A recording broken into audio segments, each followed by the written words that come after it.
Okay, it's the hit list with Brandon Ellis. Take it away, Brandon.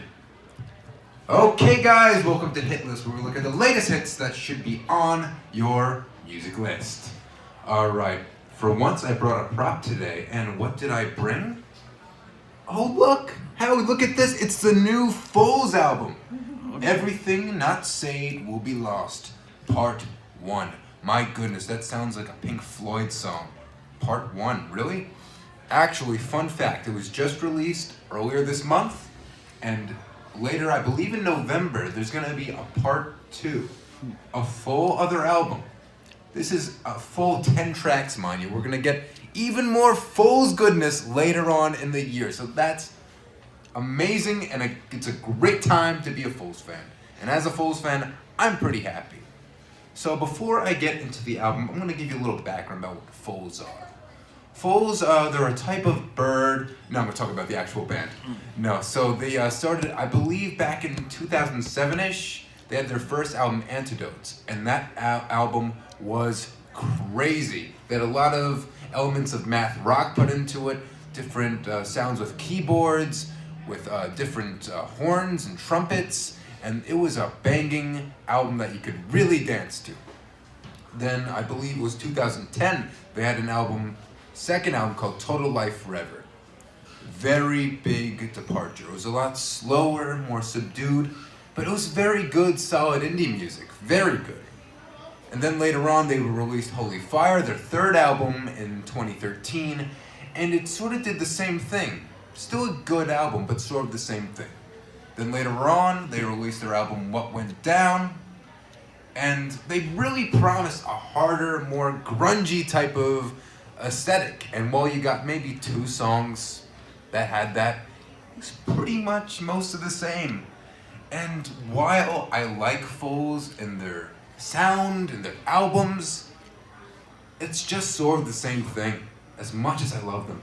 So when I heard that they're going to be a Part 1 and Part 2, I laughed my ass off, because now they're acknowledging that each album is just a continuation off of each other. I didn't realize what I'd be getting into, which is a different sound. Foals, it took you years, but finally you're combining elements from each album and making something different, which I've been waiting for. So let's go into the tracks here. We start with our first song called Moonlight, a more subdued, more eerie song, and you really get some powerful vocals by the lead singer Ellis. Then you get the lead single Exits comes right after, sort of takes elements from their other albums, but makes something of their own. So there's a common theme with these songs. They do range in sort of atmosphere and tone. Sometimes songs will be slower, and they pick up the pace and go really fast. Then they'll be like really fast, and then slower sections. So all in all, it's a bipolar record, but a good bipolar record. A lot of songs you can actually dance to, which I haven't said in years about Foals. Definitely White Onions, that's a solid track. In Degrees, that's bopping. So what I have to say is, if you're listening to this album, do not listen in your car. You're gonna be too busy doing the boogie or something. You're gonna crash into a tree or something. It's terrible. But really, caution listening to this album, because you're gonna dance to it. So you need a solid dance floor. Not even your room, like a dance floor. Like this floor right here. I would probably listen to the album around here. I could boogie around here. You have some slower, more subdued pieces, like Sunday right here. And it does pick up the pace later on, but sometimes you need that, because I think every Foals album, since at least their second, there's always been that one song where it's a bit slower and more dramatic. It has that oomph. I mean, not quite like Bohemian Rhapsody, but there are different sections to a song with Foals, and they're doing that with something like Sunday. And we go to their final track.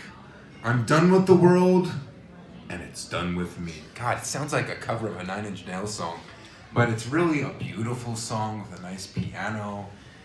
And again, really, if I were to describe this album in one word, it would be, bipolar. So you get all the right amount of emotions, and it's just crazy how you can get it into just one packed album.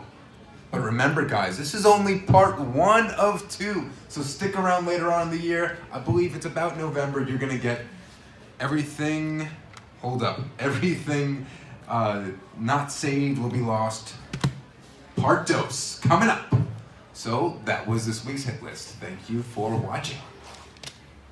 Great job as usual, Brandon Ellis with the hit list.